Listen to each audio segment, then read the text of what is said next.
ছড়িয়ে ছিটিয়ে পড়ে আছে আসবাবপত্র। পুরো ভবন এখন ধ্বংসস্তূপে পরিণত হয়েছে।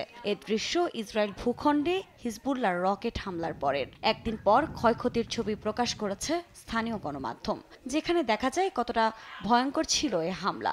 যদি ইসরায়েল কর্তৃপক্ষের দাবি, কোনো ক্ষয়ক্ষতি হয়নি তাদের। ভয়াবহ পরিস্থিতির মধ্যে সীমান্ত অঞ্চল থেকে বাসিন্দাদের সরিয়ে নেওয়া হয়েছে। এর মধ্যেই এর সংঘাত এখনই শেষ নয় বলে হুঁশিয়ারি ইসরায়েলের প্রধানমন্ত্রী বিনিয়ামিন নেতানিয়াহুর। একই সঙ্গে দাঁত ভাঙা জবাবের হুমকিও দিয়েছেন তিনি।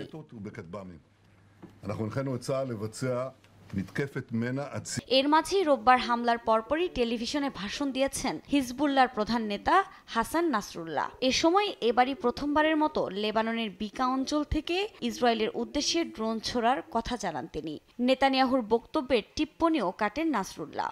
বলেন, হামলায় সন্তোষজনক ক্ষয়ক্ষতি না হলে সামনে নির্ভুল ক্ষেপণাস্ত্র ব্যবহার করা হবে।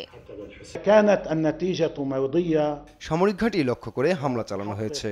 এর বাইরে হামলা চালানোর কোনো উদ্দেশ্য আমাদের ছিল না। এছাড়া এই হামলায় কোনো নির্ভুল ক্ষেপণাস্ত্র ব্যবহার করা হয়নি।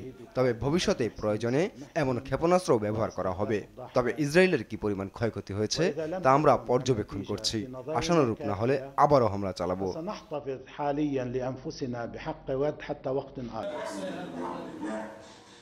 নাসরুল্লাহর এই ভাষণ দেশপ্রেমীদের উৎসাহ যোগাতে সাহায্য করে বলে মনে করছেন লেবাননের বাসিন্দারা।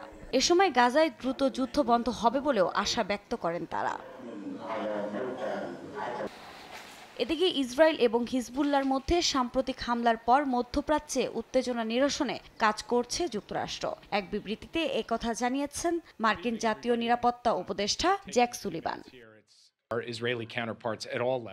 আমি বিশ্বাস করি তা হলো এই অঞ্চলের সমস্ত পক্ষেরই দায়িত্ব ক্রমবর্ধমান অস্থিতিশীল পরিস্থিতি নিয়ন্ত্রণে কাজ করা। আমরা ইসরায়েলের সঙ্গে যোগাযোগ রাখছি, পরিস্থিতি নিয়ন্ত্রণে কাজ করছি।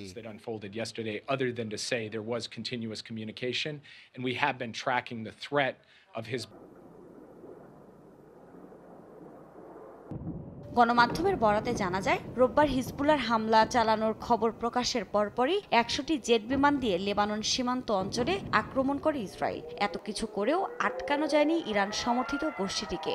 উল্টো 3 শতাধিক রকেট ছুড়ে এর দাঁত ভাঙা জবাব দিয়েছে তারা। একে সীমান্তে 10 মাসের মধ্যে সবচেয়ে বড় সংঘাত বলছেন বিশ্লেষকরা।